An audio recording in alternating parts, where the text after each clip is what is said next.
ببینید تشکیل خانواده ناشی از یک قانون عام عالم وجوده، قانون عام آفرینش. اون قانون عبارت از قانون زوجیت. سبحان الذی خلق الازواج کلها مما تنبت الارض و من انفسهم و مما لا یعلمون. خدای متعال در همه چیز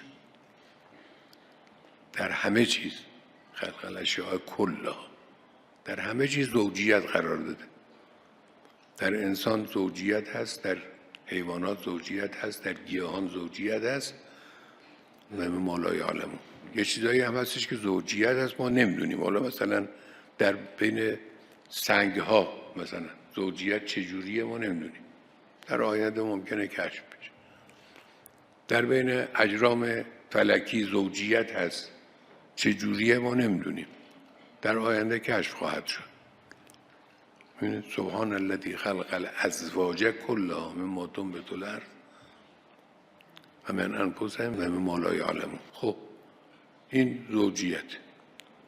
یا و من کل شیء، این آیه دیگه است. این که خوندم سوره یاسین بود، این آیه دیگه سوره والذاریاته. و من کل شیء خلقنا زوجین لعلکم تذکرون. زوجیت یه قانون عامه. من حالا اینجا توی پرانتز باز تو حاشیه عرض بکنم، این زوجیت که در نگاه اسلامی اینجور واضحه، این درست نقطه مقابل تضاد در دیالکتیک هگلی و مارکسیست که اونا تضاد رو، یعنی این دیالکتیک هگل که بر مارکس هم از او گرفته، این رکن اصلیش تضاده که حرکت جامعه و حرکت تاریخ و حرکت بشری ناشی از تضاده، یعنی تز و آنتیتز وجود داره. از آنتیتز و تز سنتز به وجود میاد، یعنی جنس.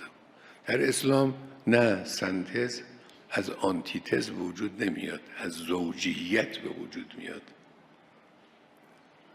زوجیت از ملائمت، از همراهی است که اون رتبه بعدی به وجود میاد، نسل بعدی به وجود میاد، حرکت بعدی به وجود میاد، مرحله بعدی به وجود میاد.